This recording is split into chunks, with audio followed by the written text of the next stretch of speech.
জয় শ্রী গুরু প্রেম কল্প ভাই জয় জয় শ্রী গুরু প্রেম কল্প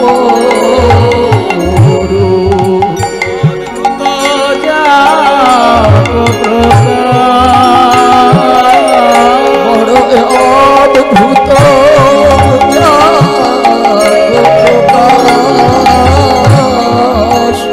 অদ্ভুত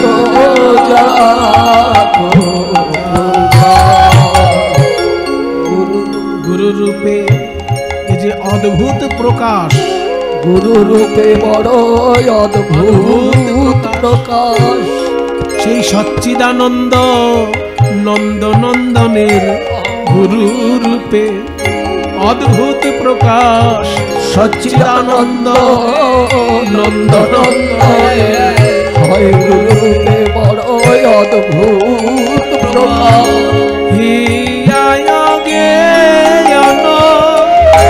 তিমির বড়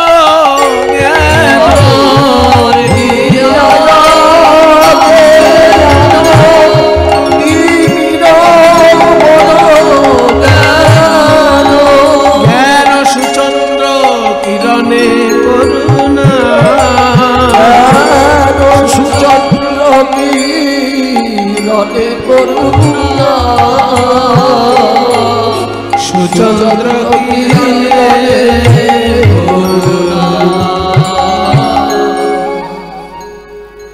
জ্ঞান রূপী সুচন্দ্র কিরণে অজ্ঞান অন্ধকার নাশ করেছে। এই হচ্ছে গুরুদেবের কাজ। হিয়া অজ্ঞান তিমির, তিমির মানে অন্ধকার, অজ্ঞান রূপী অন্ধকার জ্ঞান সুচন্দ্র কিরণে জ্ঞান রূপী সুন্দর চাঁদের আলোয় করু নাশ, নাশ করেছেন, অজ্ঞান অন্ধকার নাশ করেছেন। এবার জল ঢালতে ঢালতে বাবা, ছোট্ট ছেলে তো একটু বেশি করেই সেবা হয়ে যাচ্ছে, মাথায় ওই মাটির কলসির ঘষা লাগতে লাগতে লাগতে লাগতে মাথায় হয়ে গেল দগদগে ঘা। কিন্তু এতটাই তার সেবানিষ্ঠা, ওই ঘা বলে সে কিছু মনে করছে না, কাউকে কষ্টের কথা জানাচ্ছে না, ওই ঘায়ের উপরেই কলসি রেখে জল আনছে। এবার সেই ঘা এত বিশ্রী আকার ধারণ করলো যে সেই ঘা দিয়ে পুজ রক্ত পড়ে পড়ছে, এমনকি এমন পোকাও পড়ে গেছে ঘায়ে। একদিনকে দুঃখী মনে মনে ভাবলো, আমার মাথার ঘায়ে এত বিশ্রী অবস্থা যে পোকা রয়েছে, গুরুদেব যদি দেখতে পায় আমাকে তো বলবে কৃষ্ণ সেবার তুই যোগ্য নয়, আশ্রম থেকে তাড়িয়ে দেবে। তাই আমি বরং মাথায় একটা পাগড়ি বেঁধে নি, তারপর কলসিটা রেখে জল। এই ভেবে যেদিনকেই মাথায় পাগড়ি বেঁধেছে সেই দিনকেই গুরুদেবের চোখে পড়েছে, দুঃখী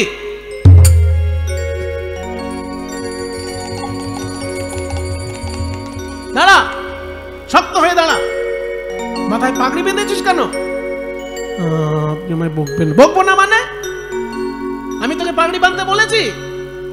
আজকে আমার বিনা অনুমতিতে মাথায় পাগড়ি বেঁধে ফেলেছিস, আবার কালকে যদি আমার বিনা অনুমতিতে অন্য কোনো অপরাধ করে বসিস।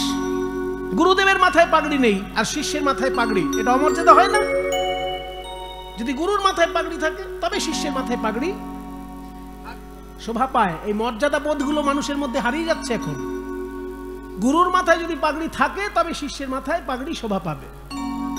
তো তুই না জেনেই আগে পাগড়ি বেঁধে নিয়েছিস, পরে যদি অন্য কোনো অপরাধ করে ফেলিস, খোল ওই পাগড়ি। গুরুদেব আপনি খোল, নাইলে আমি খুলে দেব, আমি খুলে দেব। এই বলে হৃদয় চৈতন্য যেই জোর করে পাগড়িটি খুলে দিয়েছে, অমনি গল গল করে পুজ রক্ত বেরিয়ে এলো, আর পোকা কিলবিল করে নামতে লাগলো। ওরে দুঃখী সর্বনাশ, তুই কি করেছিস? তোর মাথায় এরকম বিশ্রী ভয়ঙ্কর ঘা হয়েছে, একদিন আমাকে জানাসনি? একদম দগদগে ঘা, পোকা নড়ছে তার মধ্যে। পাড়ার লোক দেখলে কি বলবে? যে বাচ্চাটাকে গরুর মতো খাটাচ্ছে, একদিনও খেয়াল করলো না বাচ্চাটার মাথায় এত বড় ঘা হয়ে মারা গেল ছেলেটা। তুই আমাকে বলবি তো একদিন যে তোর এত বড় ঘা হয়েছে? আমি চিকিৎসক ডেকে চিকিৎসা করাতাম। দক্ষী অমনি গুরুদেবের চরণ জড়িয়ে ধরে কেঁদে উঠে বলে, হে গুরুদেব, আপনাকে যদি আমার এই ঘায়ের কথা শোনাতাম, আপনি নয় স্নেহ বশে চিকিৎসক এনে আমার চিকিৎসা করাতেন, আর চিকিৎসক বলতো মাথায় মলম দিয়ে শুয়ে থাকো। ওই চিকিৎসকের কথায় আমি যদি মাথায় মলম দিয়ে শুয়ে থাকতাম, আমার না হয় সুখ হতো, কিন্তু আমি যে কৃষ্ণ সেবায় সেবায় বঞ্চি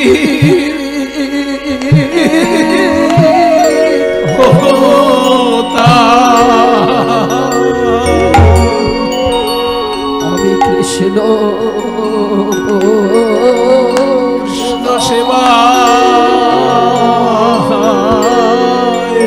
সেবায় বঞ্চি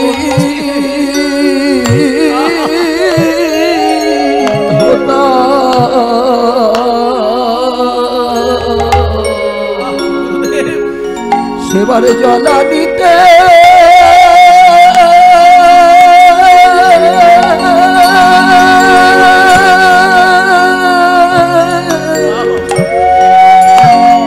আমায় নিষেধ করলে আমি কৃষ্ণ সেবায় সেবায় বঞ্চি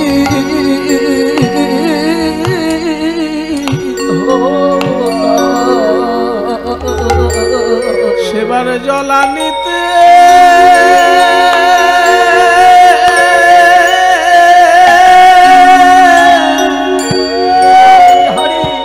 আমায় জল আনতে নিষেধ করলে পরে যে কৃষ্ণ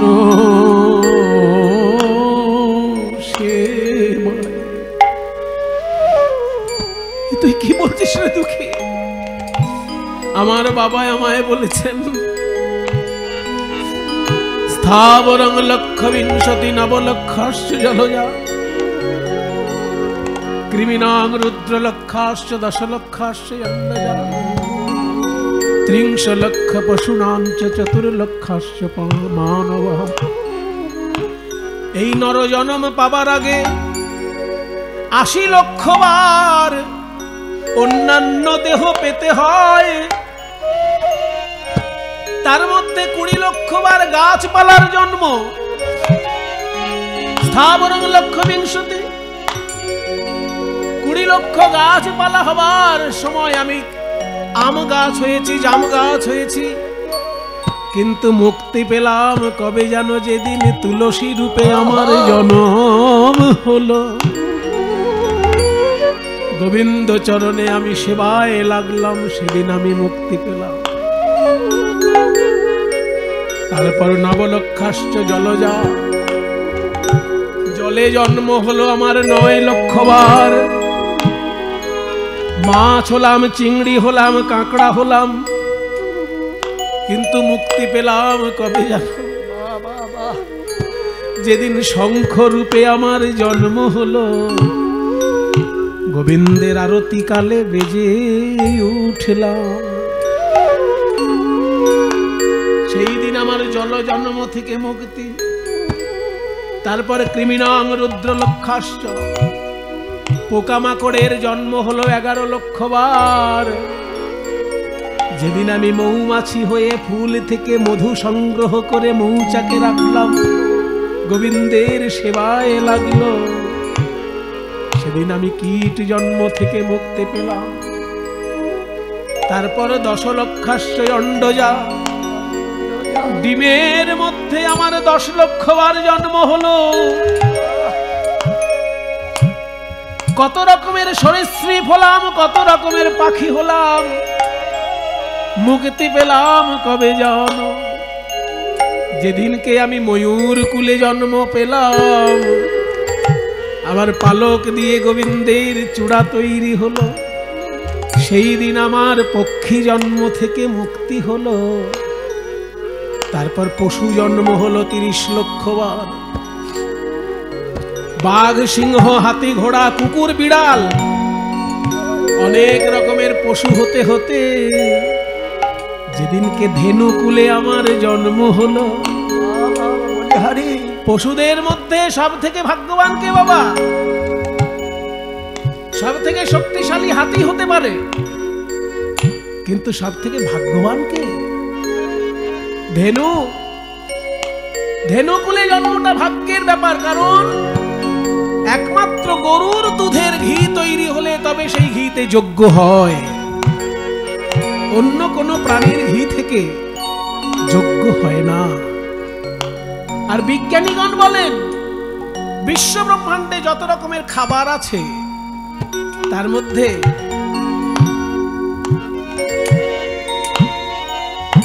সুষম আহার যদি কিছু থাকে সেটা হচ্ছে গোদুগ্ধ, অন্য কোন প্রাণীর দুধ আর গরুর দুধ এক নয়। বিজ্ঞানের ল্যাবরেটরিতে প্রমাণ হয়েছে যে গরুর দুধ হচ্ছে সুষম আহার, সেই জন্য মাতৃদুগ্ধের পরেই গরুর দুধের স্থান। সেই গরুর দুধ দিয়ে গোবিন্দ সেবা লাগলো, তখন আমার পশু জন্ম থেকে মুক্তি হলো। তারপরে হয়তো কোনো জন্মে বোবা হয়েছি, বদন ভরে হরিনাম বলতে পারি না, বলতে পারি না। কখনো বা কালা হয়ে জন্ম নিয়েছি, সবাই হরিনাম শুনতে পেয়েছে, আমি শুনতে পাই নাই। এই সুস্থ মানব দেহ পেলাম এই জন্মে, তাও ভক্ত পিতা মাতা যারা আমায় শিখিয়ে দিল কৃষ্ণ ভজন করলে নরজন্ম ধন্য হয়।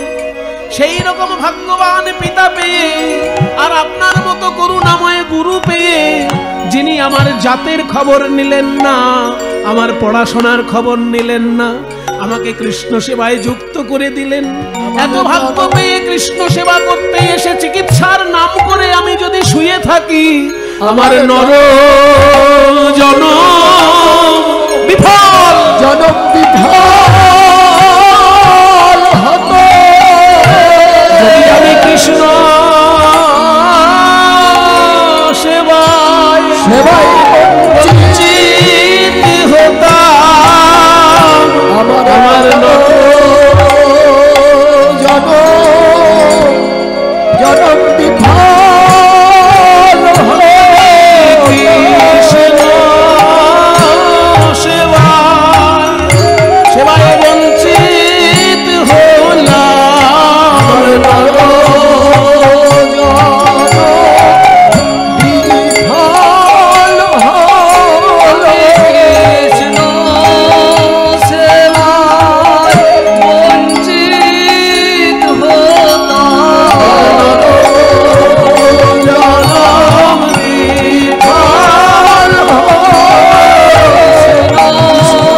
সেবায় বঞ্চিত হলাম।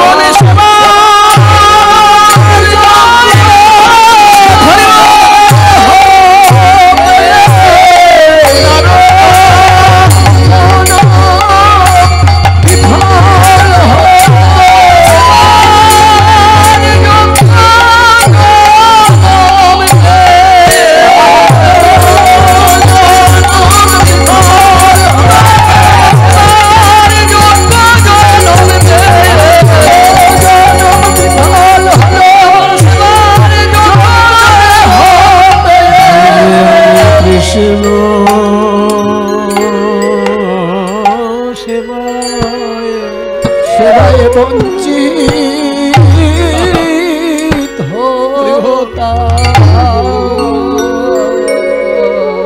কি নিষ্ঠা দেখুন মায়েরা, একে বলে নিষ্ঠা। গুরুদেব জড়িয়ে ধরলেন, তুই কি কথা শোনালি রে বাবা? কৃষ্ণ সেবায় বঞ্চিত হবি বলে তুই চিকিৎসা পর্যন্ত করাতে চাসনি, এতখানি নিষ্ঠা তোর কৃষ্ণ সেবায়। তোর ভক্তি হবে না তো কার ভক্তি হবে? আজকেই আমি তোকে দীক্ষা দেব, নইলে আমি অপরাধী হয়ে যাব গুরুচরণে। তোর মতো নিষ্ঠাবান ভক্তকে আমি আর ধৈর্যের পরীক্ষা নেব না, তুই আমার কাছে আয়, দীক্ষা দেব। তুই হলি আসল কৃষ্ণ ভক্ত। তাই এতদিন তোর নাম ছিল দুঃখী মণ্ডল, আজ থেকে তোর নাম কৃষ্ণ দাস। তোকে আমি এই আশ্রমে আটকে রাখবো না, কারণ তোর মতো নিষ্ঠাবান ভক্তের স্থান মধুময় বৃন্দাবন। তুই বৃন্দাবনে কৃষ্ণ সেবা কর, তাহলেই আমি আনন্দ পাব। গুরুদেবের চরণে প্রণাম জানিয়ে দুঃখী চলল বৃন্দাবনের উদ্দেশ্যে। বড় একতালি। হে গোবিন্দ, হে গোবিন্দ গোপীনা, মাটাকে সাকার। হে গোবিন্দ গোপীনা,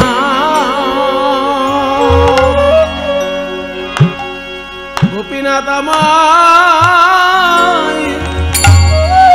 আমায় কৃপা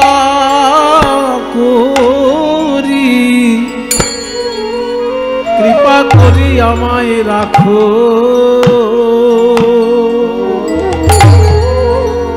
রাখো নিজ পদে। হে গোবিন্দ গোপীনা,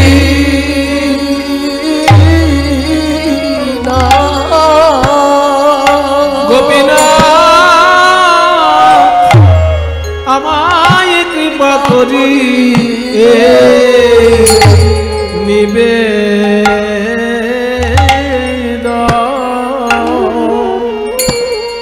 নিবেদন তব পায়,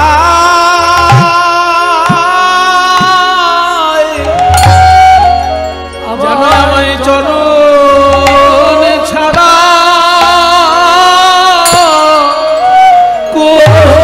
করুণা হে।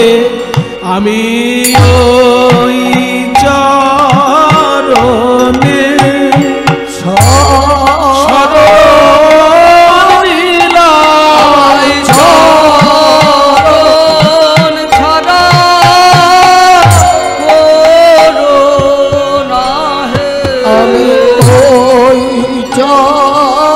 চরণে শরণ নীলায় চরণ ছাড়া করুণা হে।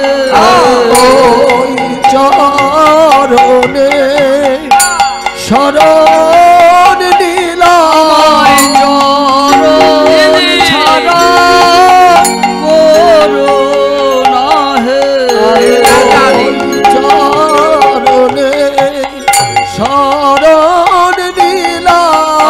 চরণ ছাড়া করুণা হে।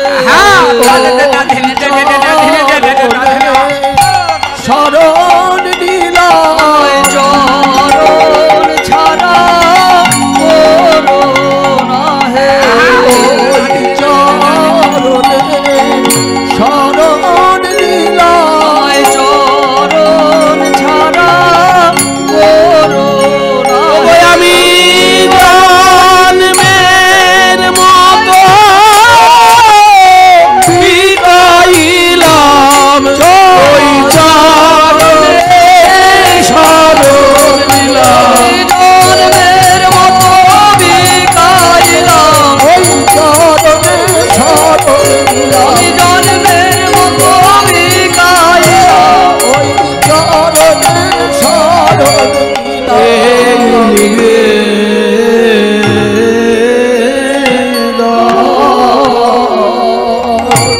নিবেদন তব পায়। ছোট একতালি। হে গোবিন্দ গোপীনাথ আমায় কৃপা করি রাখো নিজ পদে।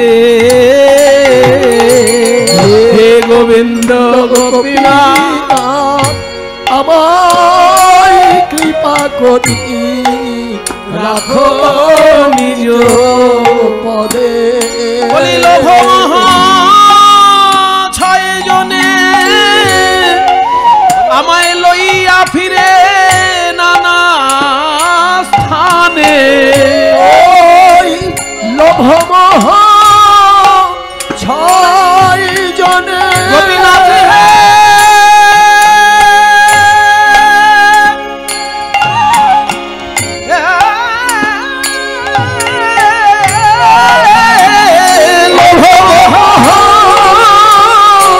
ছয় জন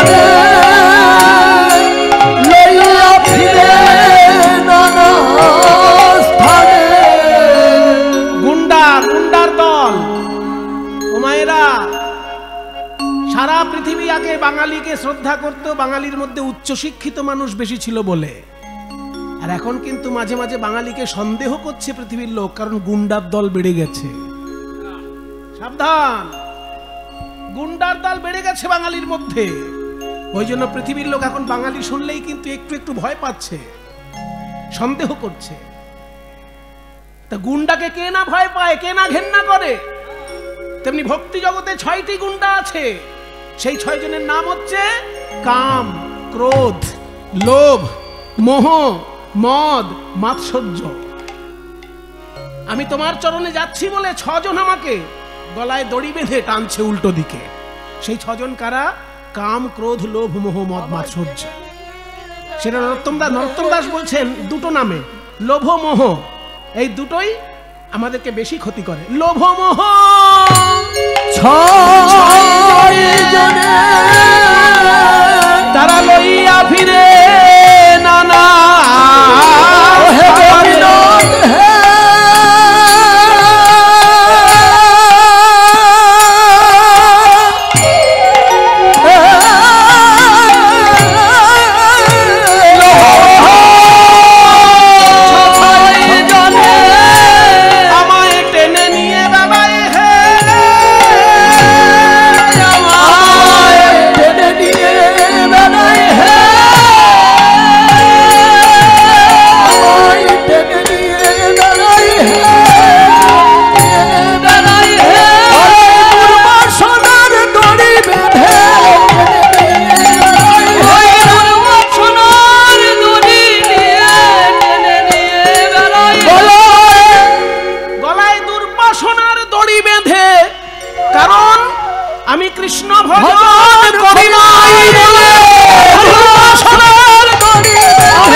বিষয় ভঞ্জায়ে নানা মতে। এখন তুমি যদি কৃপা করি গোপীনাথ, এই অধমে কেশে ধরি, আমায় টানিয়া তুলহ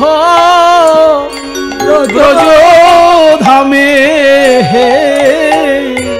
বলি তবে সে দেখিয়ে ভালো, নহিলে পরাণ গেল।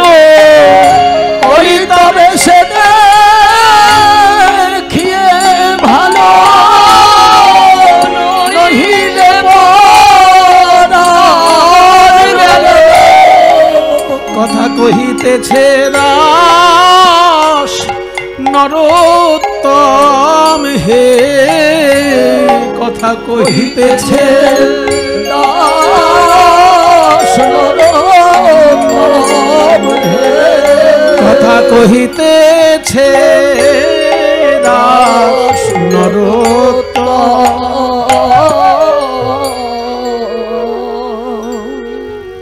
বৃন্দাবন ধাম কি জয়, বৃন্দাবন ধাম কি জয়, বৃন্দাবন ধাম কি জয়। কে বাবা তুমি?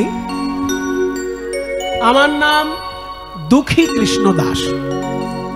হ্যাঁ, বসো বসো। এ কিরকম নাম? তুমি যে কোনো একটা কথা বলো, বলো হয় তোমার নাম দুঃখী, নয় কৃষ্ণ দাস। যে কৃষ্ণের দাস হতে পারে সে কখনো দুঃখী হয়? এই জগতে যারা মায়ার দাস তারা দুঃখী, আর যে কৃষ্ণের দাস সে যে অবস্থাতেই থাকুক সুখী। না না, জীব গোস্বামী পাদ আসলে অত ভেবে চিন্তা আমি বলিনি। আমার বাবা মার দেওয়া, পাড়ার লোকের দেওয়া নাম হচ্ছে দুঃখী, আর গুরুদেবের দেওয়া নাম কৃষ্ণ দাস। একসঙ্গে দুটো বলে দিয়েছি। ও তাহলে গুরুদেব কে তোমার? আমার গুরুদেব হলেন প্রভুপাদ শ্রী হৃদয় চৈতন্য ঠাকুর মহাশয়। হৃদয় চৈতন্য ঠাকুর তোমার গুরুদেব। এই কে আছিস? শিগগিরকে জল দে। এই যে জল। সন্দেশ প্রসাদ এনে দে। আমার গুরুদেবের নাম শুনে আপনি আমাকে আপ্যায়ন করার জন্য ব্যস্ত হয়ে পড়লেন কেন? ওরে বাবা, হৃদয় চৈতন্য ঠাকুরের শিষ্য তুমি। এই হৃদয় চৈতন্য নামটা কেন হলো জানো না? তাহলে শোনো তোমার গুরুদেবের কথা। তোমার গুরুদেবের যিনি গুরুদেব তিনি হচ্ছেন নিত্যানন্দের খুড় শ্বশুর গৌরীদাস পণ্ডিত। তার আশ্রমে যখন তোমার গুরুদেব ভক্তরূপে প্রথম এসেছিল, সেই সময় একদিন গৌরীদাস পণ্ডিত বলেছিল, তখন তার নাম ছিল হৃদয় আনন্দ। আগে নাম ছিল হৃদয় আনন্দ। তো বলেছিল, হৃদয় আনন্দ তুই এক কাজ কর তো, আমার আশ্রমটা একটু দেখে শুনে রাখ, আমি কিছুদিন পরে আসবো। এই বলে চলে গেছে গুরুদেব কোন একটা কাজে। আর তার মধ্যে চলে এসেছে দোল পূর্ণিমা। আর দোল পূর্ণিমা মানেই তো মহাপ্রভুর জন্মদিন। কোন বৈষ্ণব কোন উৎসব করুক না করুক, মহাপ্রভুর জন্মদিনে তো উৎসব করবেই। তাই মহাপ্রভুর জন্মদিন পালন করতে গিয়ে তোমার গুরুদেব হৃদয় আনন্দ একটা উৎসব শুরু করে দিলেন। আর সেই উৎসব চলাকালীন সময়ে গৌরীদাস পণ্ডিত এসে গেছেন। এসে দেখলো আমার আশ্রমে উৎসব হচ্ছে, কেউ তো আমায় জানায়নি। বলে আপনার শিষ্যই শুরু করেছে। হ্যাঁ, আমার শিষ্য আমার অনুমতি না নিয়ে উৎসব শুরু করে দিয়েছে। এসে ধমক দিলেন, হৃদয় আনন্দ, গুরুদেব তুমি কোন সাহসে উৎসব শুরু করেছো? মহাপ্রভুর জন্মদিন পালন করেন ভালো কথা, কিন্তু আমার কাছে অনুমতিটা নেবার জন্য তো তোমার অপেক্ষা করতে হতো। এই উৎসবের মধ্যে যদি কোনো ত্রুটি বিচ্যুতি হয়ে যায়, বদনামটা কার হবে? তোমার ব্যক্তিগত বদনাম হবে না আমার আশ্রমের বদনাম হবে? এক্ষুনি বেরিয়ে যাও আশ্রম থেকে, বেরিয়ে যাও তুমি। যেই না আশ্রম থেকে বার করে দিয়েছে হৃদয় আনন্দকে, হৃদয় আনন্দ গঙ্গার ধারে গিয়ে মহাপ্রভুর পুজো করছে, মহাপ্রভুর ভোগারতি ব্যবস্থা করছে। আর এদিকে হৃদয় আনন্দ গঙ্গার তীরে গিয়ে মহাপ্রভুকে ডাকছে। আর এদিকে মন্দিরে গৌরীদাস পণ্ডিত যখনই দরজা খুলেছে, দেখে মন্দিরে নিতাই গৌরের বিগ্রহ না। এ কি, আমার ঠাকুর কোথায় গেল? শেষকালে দেখে সেই নিতাই গৌর, গৌরীদাস পণ্ডিতের নিতাই গৌর হচ্ছেন জাগ্রত নিতাই গৌর। কারণ নিতাই গৌরের আদেশে ওই মূর্তি তৈরি হয়েছে সামনে বসিয়ে। গিয়ে দেখে গৌরীদাস পণ্ডিত যে হৃদয় আনন্দ যেইখানে মহাপ্রভু ভোগ দিচ্ছে গঙ্গার ধারে, সেইখানে নিতাই গৌর সেই প্রসাদ গ্রহণ করছে।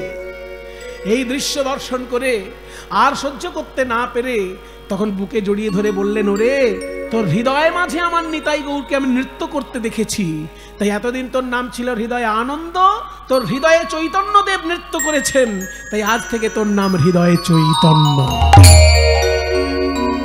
সেই হৃদয় চৈতন্যের শিষ্য তুমি। তা বলো কি কাজে এসেছ? হে জীব গোস্বামী, আপনি দয়া করে আমাকে রাধা গোবিন্দের গোপীভাবের শিক্ষা দান করুন। গোপীভাবের শিক্ষা তো কঠিন। নিজেকে ভাবতে হবে নারী, নিজেকে ভাবতে হবে বৃন্দাবনের গোপী, নিজের সমস্ত স্বরূপ ভুলে যেতে হবে। আমি কার ছেলে, কে আমার বাবা মা, কোথায় আমার জন্ম, এসব ভুলে যেতে হবে। নিজেকে ভাবতে হবে আমি বৃন্দাবনের কিশোরী। পুরুষ মানুষ হলেও তাকে নিজেকে নারী ভাবতে হবে। আমি বৃন্দাবনের কিশোরী, অষ্টসখীর কৃপায় আমি রাধা গোবিন্দের সেবা করতে এসেছি। এই ভাবটা স্থায়ী না করলে গোপী ভাব হবে না। তাহলে বলুন আমি কি সেবা করব? শোনো, তোমাকে একটা ঝাঁটা দিলাম, এই ঝাঁটাকে শুদ্ধ ভাষায় বলে সম্মার্জনী। এই সম্মার্জনীটা তুমি হাতে করে নাও। এই সম্মার্জনী দিয়ে তুমি কুঞ্জ মন্দির পরিষ্কার পরিচ্ছন্ন করে ঝাড়ু দেবে। এটাই তোমার কৃষ্ণ সেবা।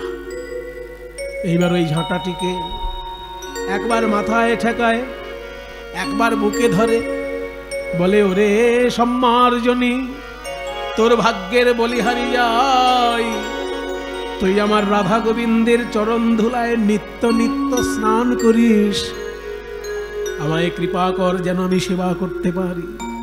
এই বলে ঝাঁটাটিকে প্রণাম করে ঝাড়ু দিচ্ছে। মায়েরা মনে করুন আপাতত এই ওড়নাটাই ঝাঁটা, আর আমি এখানে ঝাড়ু দেব। যখনই আমি ঝাড়ু দেব তখনই আপনারা একটু উলুধ্বনি দেবেন, জয় রাধা জয়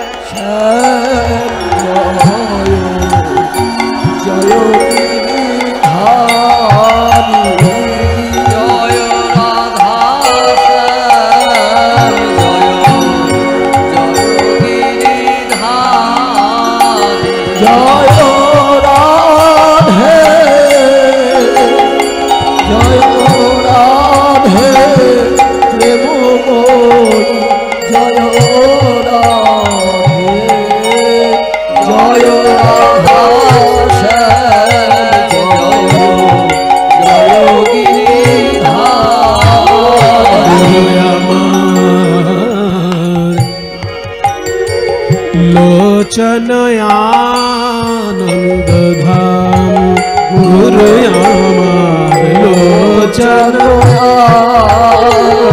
अजाचित मोहन पतित हेरी जो बहु যাচি দেওয়াল হরিনা যাচি দেওয়াল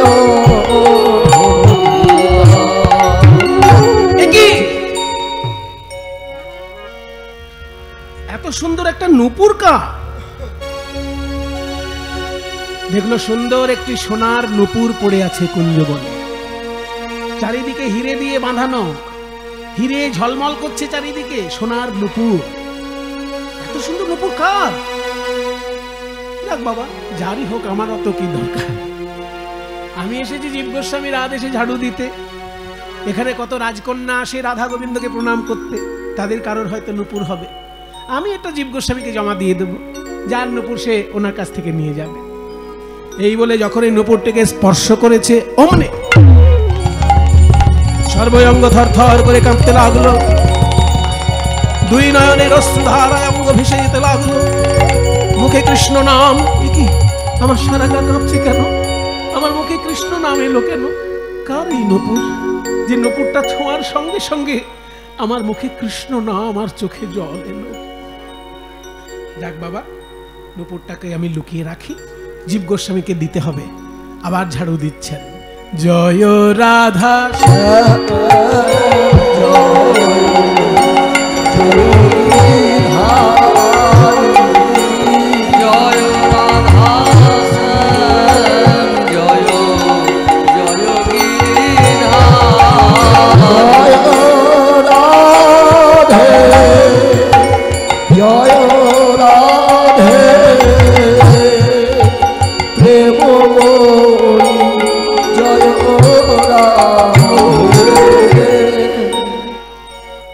নূপুরটি আসলে কার বাবা?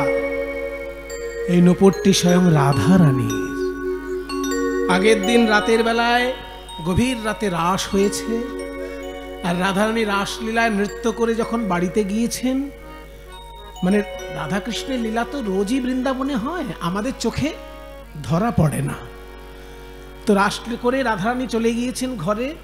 যখন নূপুর খুলতে গিয়েছেন, দেখে একটা নূপুর আছে আর একটা নূপুর নেই। চমকে উঠলেন, ললিতা ললিতা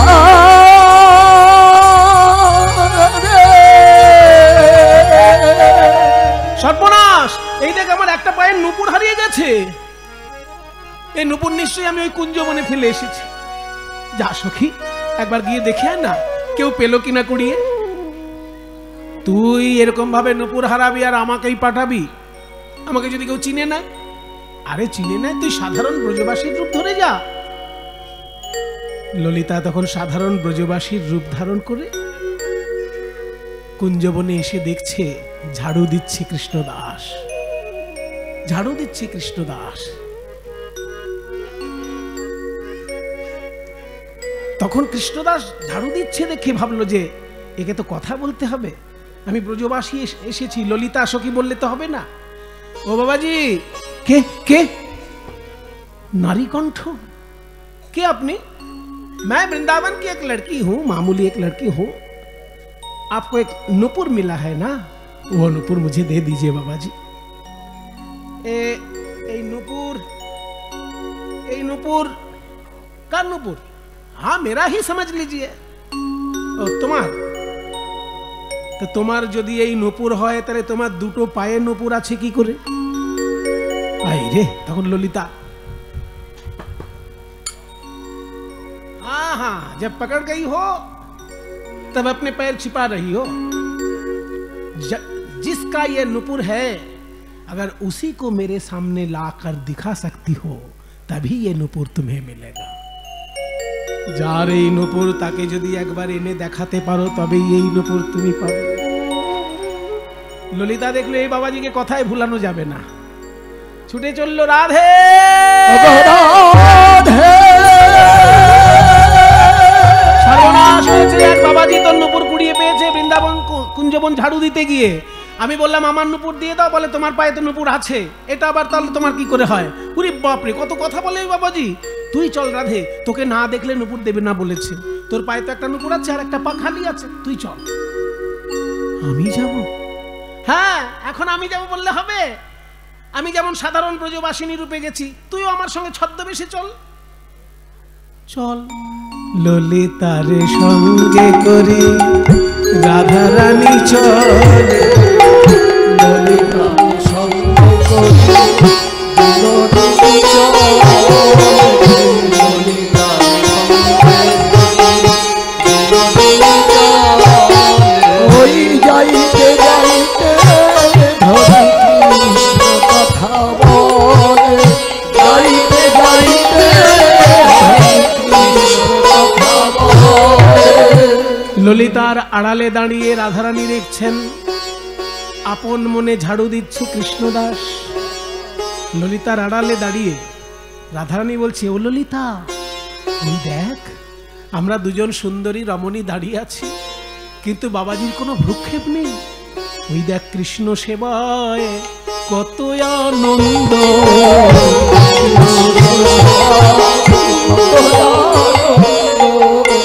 ওই দেখ সেবা সুখে ডুবে আছে, আমাদের পানে চাইছে না রে।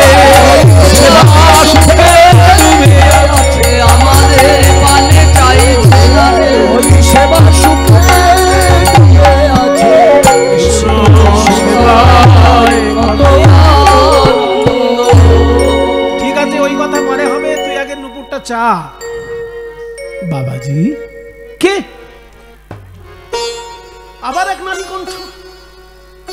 बाबाजी आपको ये जो नुपुर मिला है ना, वो नुपुर मेरा है, दे दीजिए। की करे बुझबो এটা তোমার? देखिए बाबाजी, मेरे एक पैर में नुपुर है, दूसरे पैर में नुपुर नहीं है, आप दे दीजिए। হ্যাঁ, তোমার একটা পায়ে নুপুর তো নেই দেখছি, আর একটা পায়ে নুপুর আছে, তো এটাই তোমার নুপুর কিনা কি করে বুঝবো? ठीक है बाबाजी, आप एक काम कीजिए, दोनों नुपुर आसपास रख के मिलाकर देखिए दोनों नुपुर एक जैसे हुए कि नहीं। अगर एक जैसे लगे तभी देना, एक जैसे ना हो तो मत देना। দুটো নুপুর পাশাপাশি মিলিয়ে দেখো, যদি একরকম মনে হয় তবেই দেবে। তখন কৃষ্ণদাস বলছে, তবে তাই হোক, আমার হাতে যেই নুপুর আছে তোমার চরণে সেই নুপুর কিনায় আমি মিলিয়ে দেখব। তবে কই দাও দাও চরণ বাড়ায়ে দাও, দাও দাও চরণ বাড়ায়ে দাও, চরণ বাড়ায়ে দাও। আমি ভালো করে মিলায়ে দেখব, দাও দাও চরণ বাড়ায়ে দাও।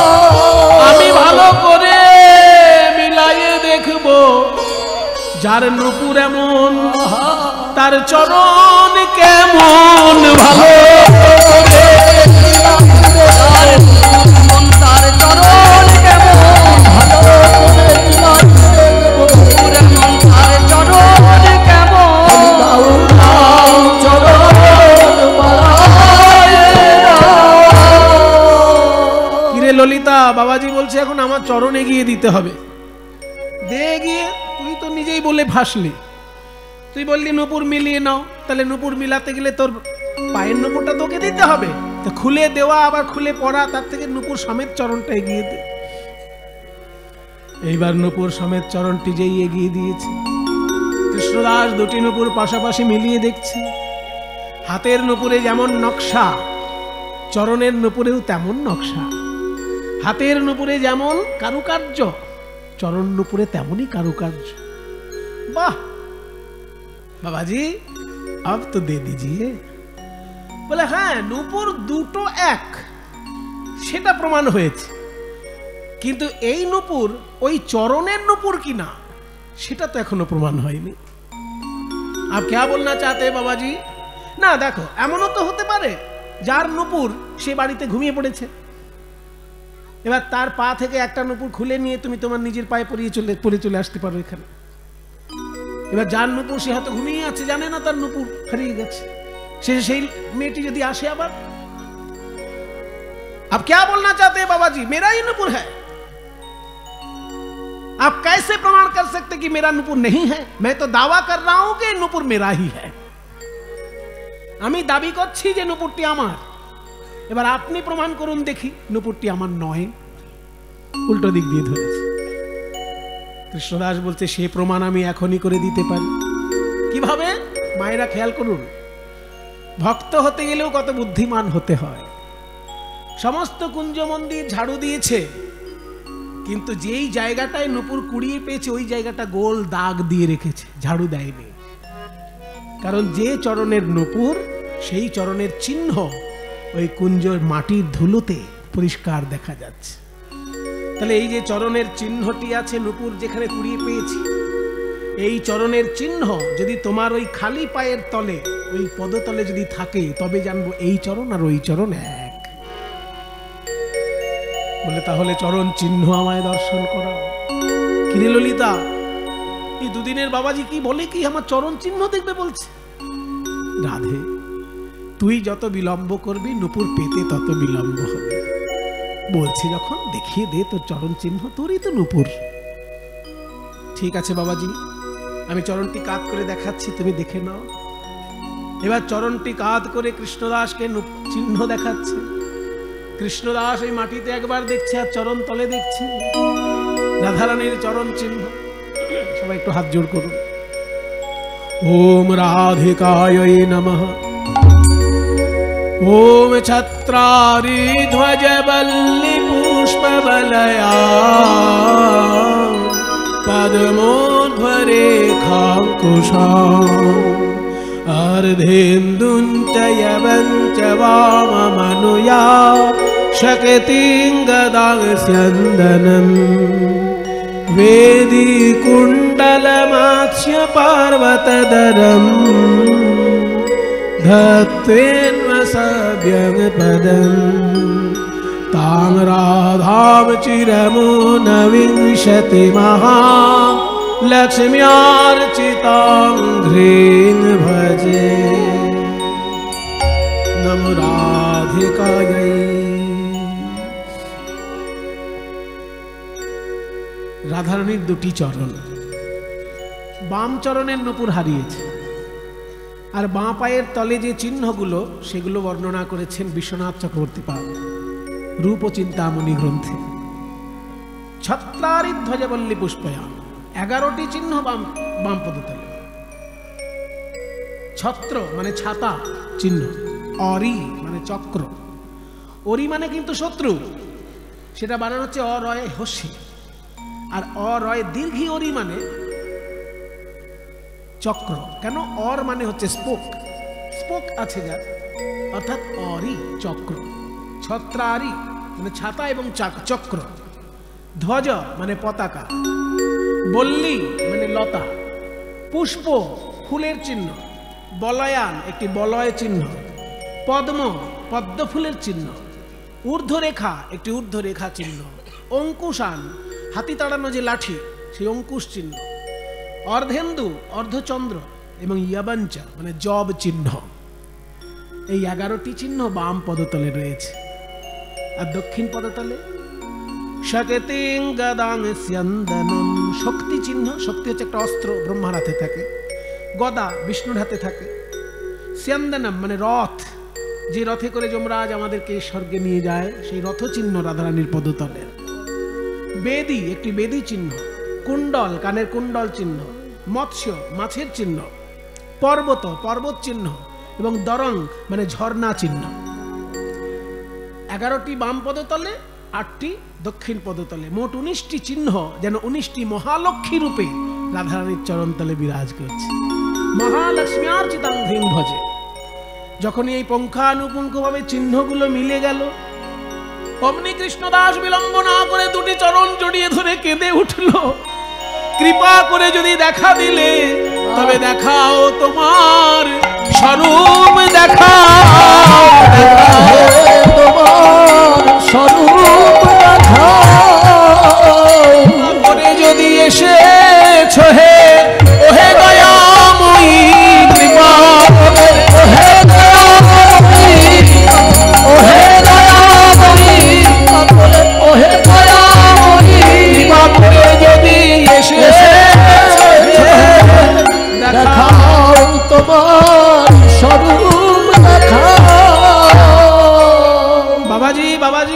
क्या कर रहे हैं आप? मेरे चरण छोड़ दीजिए। मैं वृंदावन की एक मामूली लड़की हूं, मैं राधा रानी नहीं हूं, छोड़ दीजिए मेरे चरण। ললিতা তুই কিছু বল না। ললিতা বলছে আমি কি বলবো রাই,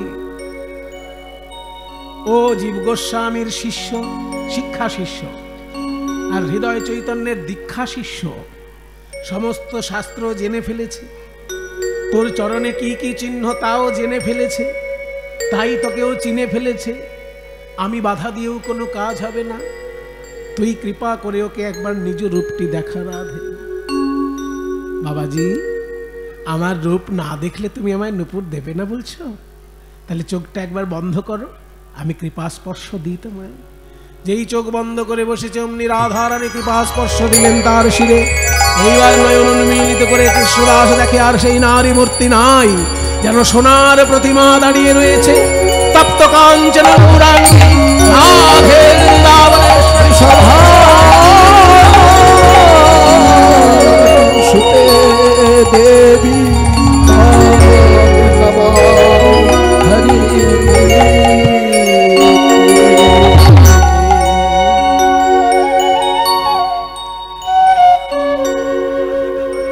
কৃষ্ণদাস আমাকে তুমি যেমন দেখছো তেমন একটু বর্ণনা দাও দেখি।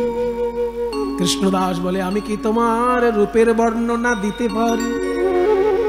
তবে যেমন বলছো আমি তেমনই, যেমন আমি দেখছি তেমনই লিখবো। এ কি রূপ! সোনা বলবো? চরণ দুটোর দিকে দেখে বলছি কি সোনা বলবো না সোনার আয়না বলবো? কারণ এত উজ্জ্বলতা, আমি যেন আমার মুখের প্রতিচ্ছবি দেখছি চরণে। এ কি কনক মানে সোনা, কনক মুকুর, মুকুর মানে আয়না। এ কি কনক মুকুর রূপ না সোনার আয়না? এই যে কনক মুকুর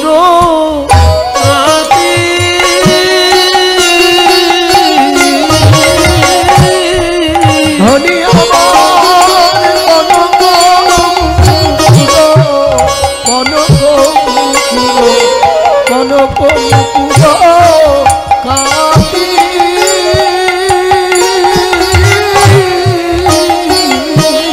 শ্যাম বিলাসের সুন্দর তনু সাজয়ে কতেক ভাতি।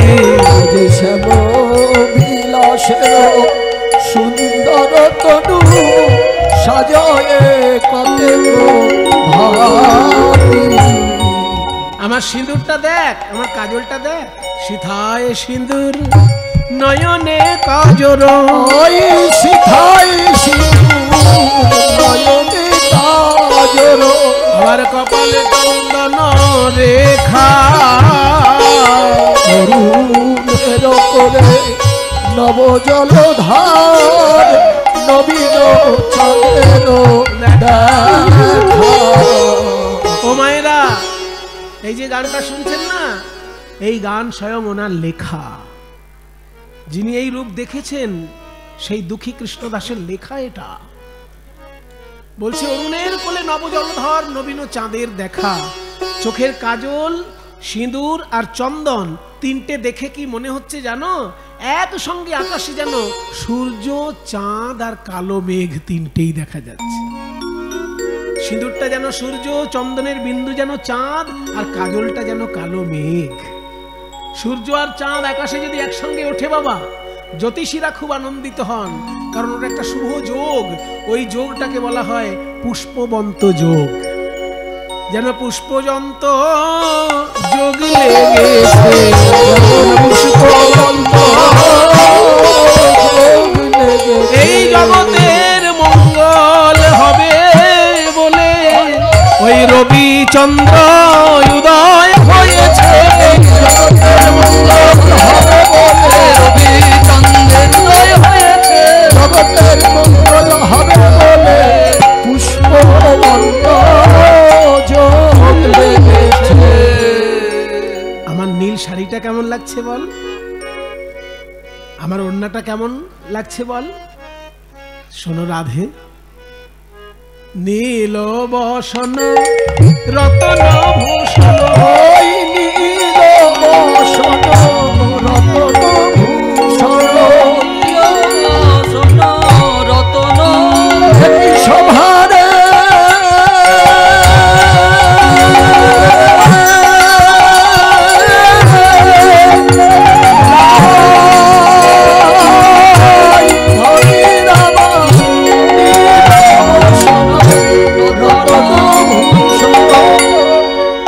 পালে আহা, কি সুন্দর আমার রাধারানীর রূপ, ঝলমল করছে এই রূপ। শোন শোন কৃষ্ণদাস, আমি তোকে একটা নতুন নাম দেব। এই যে রাধারানীর মনে এত আনন্দ, তুই যে রাধারানীর চরণের নূপুর পেয়েছিস, এই নূপুরটা রাধারানীর চরণে পরিয়ে দে একবার। যেই না রাধারানীর চরণে নূপুরটি পরিয়ে দিচ্ছে, বলছে দাঁড়া কৃষ্ণদাস, নূপুরটি পরানোর আগে হাতে দে আমার একবার। ওম রাধিকায় নমঃ। যেই না হাতে দিয়েছে, রাধারানী আমার সেই নূপুরটি নিয়ে কৃষ্ণদাসের কপালে ছুঁইয়ে দিলেন, আর নূপুর আকৃতির তিলক হয়ে গেল কৃষ্ণদাসের কপালে। এইবার আমাকে পরিয়ে দে। যখনই তিলক নূপুরটি পরিয়ে দিলেন, ললিতা বলছে শোন, আজ থেকে আমি তোর নতুন নাম রাখবো। কারণ রাধারানীর চরণে নূপুর পরিয়ে দেওয়ার সৌভাগ্য কোনো মানুষের হয়নি আজ অব্দি। তুই যখন এটা পেয়েছিস গুরু কৃপায় তোর সাধনার বলে, আজ থেকে তোর নতুন নাম, তুই আমার শ্যামসুন্দরকে আনন্দ দিয়েছিস, তাই শ্যাম আনন্দ। কিংবা রাধারানীর আরেক নাম শ্যামা, শ্যামাও তোর সেবায় আনন্দ পেয়েছে, তাই আজ থেকে তোর নাম শ্যামানন্দ। এই গানটি যখন শেষ করছেন, শ্যামানন্দ নাম লিখে শেষ করছেন। শ্যামানন্দ ভনে নিকুঞ্জের বনে,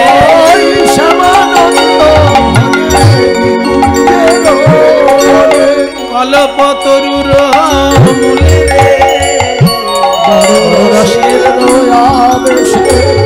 বৈশে বিনোদিনী শ্যামনাগরের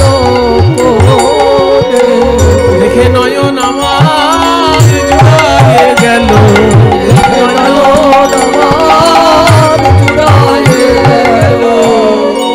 শ্রীকৃষ্ণকে স্মরণ করলেন রাই ধরি, কৃষ্ণ এসে দাঁড়ালেন, রাধা কৃষ্ণের মিলন দর্শন করলেন, শ্যামানন্দ চোখ বন্ধ করলেন। যেই চোখ বন্ধ করলেন, অমনি চোখ খুলে আর কাউকে দেখতে পেলেন না। তাদের সেই চরণ ধুলায় গড়াগড়ি দিলেন। কিন্তু এই কথা চাপা থাকলো না বাবা। যখনই চলে এলেন জীব গোস্বামীর কাছে, জীব গোস্বামী বলছেন, এ কি তোর কপালে একটা চিহ্ন দেখছি কিসের? বলে গোস্বামী পাদ, স্বয়ং রাধা, স্বয়ং রাধারানী তার নূপুরটি আমার কপালে ছুঁইয়ে দিয়েছিলেন, তখন থেকে আমার এই চিহ্ন। তাই নাকি? সেটা আমি জানি রে, কারণ তোকে পাঠানোর পর আমি ধ্যান করে সব কিছু দেখে ফেলেছি। তোর সঙ্গে যা যা ঘটেছে সব আমি ধ্যানের মধ্যে দেখতে পেয়েছি। জীব গোস্বামী মেনে নিলেও এই কথা কিছু বৈষ্ণব তখন মেনে নিতে পারেনি। তারা গিয়ে হৃদয় চৈতন্যকে উল্টো পাল্টা ভাবে বুঝালো, এই যে হৃদয় ঠাকুর, আপনার শিষ্যর কেলর কীর্তি দেখুন। এই যে শিষ্য দেখতে মনে হচ্ছে খুব বড় ভক্ত, ওই দেখো কি সুন্দর তিলক, কি সুন্দর মালা, হাতটা যেন বড় ভক্ত।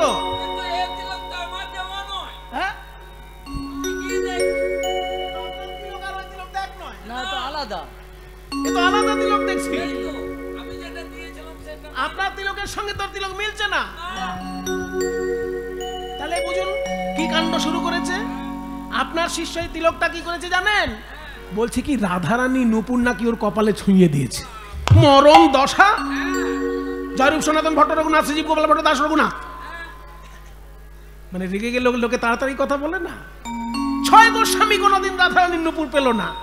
আরে দুদিনের বাবাজি কৃষ্ণদাস এ বলে নাকি রাধারানীর নূপুর কুড়িয়ে পেয়েছে। শাসন দে করুন, ওকে শাসন করুন। কৃষ্ণদাস তুই এই তিলক মুছে ফেল। গুরুদেব, এই তিলক আমি মুছতে পারবো না, স্বয়ং রাধারানীর। পারবি না? তবে আমি নিজেই মুছে দেবো। এই বলে ওড়না দিয়ে যখনই তিলক মুছতে গেল, দেখি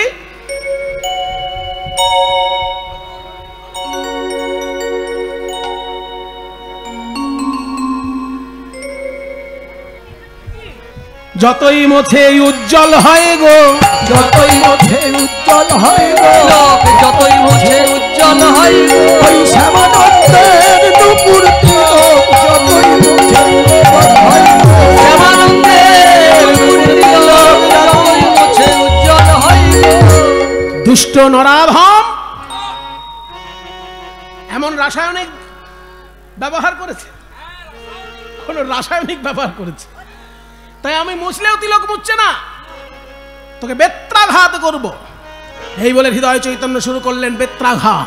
তিলক মোছ, তিলক মোছ, তিলক মোছ।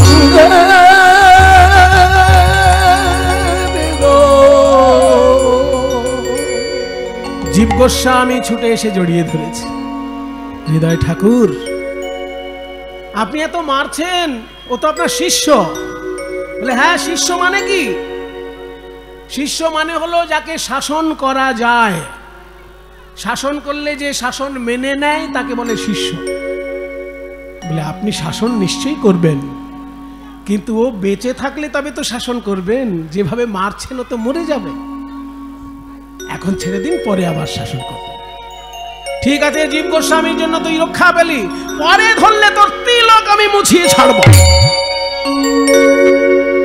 হৃদয় চৈতন্য গিয়ে বিশ্রাম নিচ্ছে। গভীর রাত্রে স্বয়ং মহাপ্রভু দেখা দিয়েছেন। হৃদয়, গৌরহরি, আপনি কৃপা করে দেখা দিলেন, কিন্তু আপনার গায়ে বেত্রাঘাতের চিহ্ন কেন প্রভু?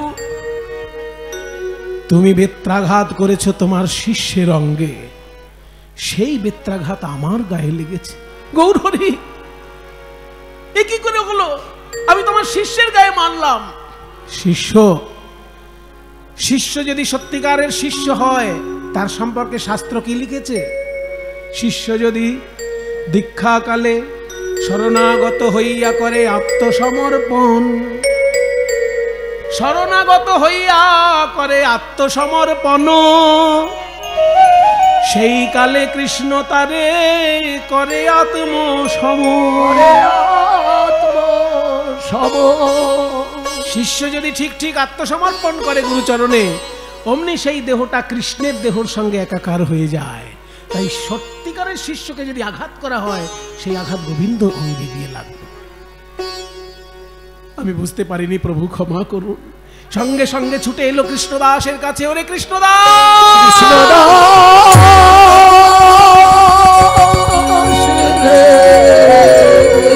আমি তোকে খুব মেরেছি, তোর খুব ব্যথা লেগেছে না রে বাবা? আয় আয়, তুই আমায় ক্ষমা কর বাবা। গুরুদেব, আপনি যদি আমার কাছে হাত জোড় করেন, আমার তো নরকেও জায়গা হবে না, কারণ আপনি কৃপা করে আমাকে কৃষ্ণ ভজনে যুক্ত করেছিলেন বলেই আমি রাধারানীর কৃপা পেয়েছি। আপনি তো আমার পূজনীয় গুরুদেব। আপনি যদি নির্মল গৌরাঙ্গ প্রেম রসের সুধা না পান করাতেন, আমি কি জানতাম?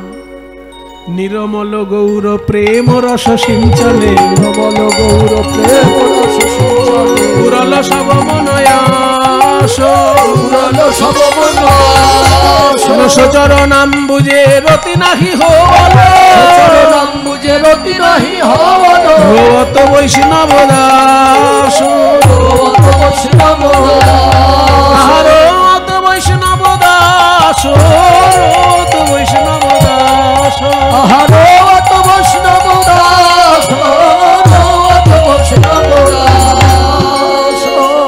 তাহলে মায়েরা একটা জিনিস বুঝলেন, একজন ভক্ত কিন্তু তার চারটে নাম। বাবা মার দেওয়া নাম দুঃখী, হৃদয় চৈতন্য ঠাকুরের দেওয়া নাম কৃষ্ণদাস, ললিতা সখীর দেওয়া নাম শ্যামানন্দ, আর জীব গোস্বামী বলেছিলেন গোপী ভাবে তুমি তপস্যা করবে, তুমি হলে কনক মঞ্জরী। জীব গোস্বামী দিয়েছিল কনক মঞ্জরী নাম। একজনেরই চারটে নাম, দুঃখী কৃষ্ণদাস, কনক মঞ্জরী শ্যামানন্দ। আত্মসমর্পণ করেছেন রাই চরণে, তাই অমর হয়ে আছেন বৈষ্ণব জগৎ। রবীন্দ্রনাথের এক লাইন গান গিয়ে আমি বিশ্রাম দেব। ওই চর ওই আসন তলে, কারণ আজকে চরণ তলের কথাই তো হয়েছে। চরণ পেয়েছেন কৃষ্ণদাস, তাই আসন তলে থাকে ধুলা, আসনের তলায় থাকে ধুলা, সেই ধুলা আমরা গায়ে মেখে বাড়ি যাব। ওই আসন তলের, ওই আসন তলের মাটির পরে লুটিয়ে রব, ওই আসন তলের, ওই আসন তলের মাটির পরে লুটিয়ে রব ওই আসন তলে। তোমার চরণ ধুলায় ধুলায় ধূসর হব ওই আসন তলে, ওই আসন তলে। মান সম্মান নিয়ে যেন বেশি না ভাবি। কেন আমায় মান দিয়ে আর দূরে রাখো, কেন আমায় মান দিয়ে আর দূরে রাখো। চিরজনম ওহে চিরজনম এমন করে ভুলিও না কো। অসম্মানে অনুটেনে পায়ে তব তোমার চরণ ধুলায় ধুলায় ধূসর হব ওই আসন তলে, আসন তলে। আমি তোমার যাত্রী দলের রব পিছে, স্থান দিও হে আমায়, স্থান দিও হে আমায় তুমি সবার নিচে। প্রসাদ লাগি কতই লোকে আসে ধেয়ে, প্রসাদ লাগি কতই লোকে আসে ধেয়ে।